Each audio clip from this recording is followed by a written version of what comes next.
ദിലീപ് അറസ്റ്റിലായതോടെ ഒളിവിൽ പോയ അപ്പുണ്ണി മുൻകൂർ ജാമ്യാപേക്ഷ ഹൈക്കോടതി തള്ളിയ പശ്ചാത്തലത്തിലാണ് അന്വേഷണ സംഘത്തിന് മുന്നിൽ ഹാജരായത്. പെരുമ്പാവൂർ CI ബൈജു പൗലോസിന്റെയും ക്രൈംബ്രാഞ്ച് SP സുദർശന്റെയും നേതൃത്വത്തിൽ അപ്പുണ്ണിയെ വിശദമായി ചോദ്യം ചെയ്യുകയാണ്.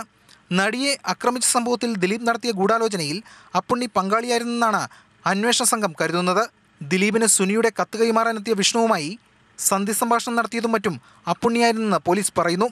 അപ്പുണ്ണിയെ ചോദ്യം ചെയ്യുന്നതിലൂടെ സംഭവത്തിന്റെ പൂർണ്ണ വിവരം ലഭ്യമാകുമെന്ന പ്രതീക്ഷയിലാണ് പോലീസ്. ഗൂഢാലോചനയിൽ വ്യക്തമായ പങ്കുണ്ടെന്ന് ബോധ്യമായാൽ അപ്പുണ്ണിയെ പ്രതി ചേർക്കുകയും അറസ്റ്റ് രേഖപ്പെടുത്തുകയും ചെയ്യും. ജയിലിൽ സുനിക്ക് കത്തെഴുതി നൽകിയ വിപിൻലാലിനെയും പോലീസ് ക്ലബ്ബിലെത്തിച്ച് അപ്പുണ്ണിക്കൊപ്പം ചോദ്യം ചെയ്യുന്നുണ്ട്. ദിലീപിന്റെ ഭാര്യ കാവ്യ മാധവനെ വീണ്ടും ചോദ്യം ചെയ്യാനും പോലീസ് തീരുമാനിച്ചിട്ടുണ്ട്. മൊഴിയിൽ വൈരുദ്ധ്യമുള്ള പശ്ചാത്തലത്തിലാണിത്. കാവ്യയും ദിലീപുമായി പൾസർ സുനിക്ക് അടുത്ത ബന്ധമുണ്ടെന്നാണ് പോലീസ് മനസ്സിലാക്കുന്നത്. ദിലീപ് വേഷമിട്ട 10ഓളം സിനിമകളുടെ ലൊക്കേഷനിൽ സുനിയുടെ സാന്നിധ്യം ഉണ്ടായിരുന്നെന്നാണ് കണ്ടെത്തൽ.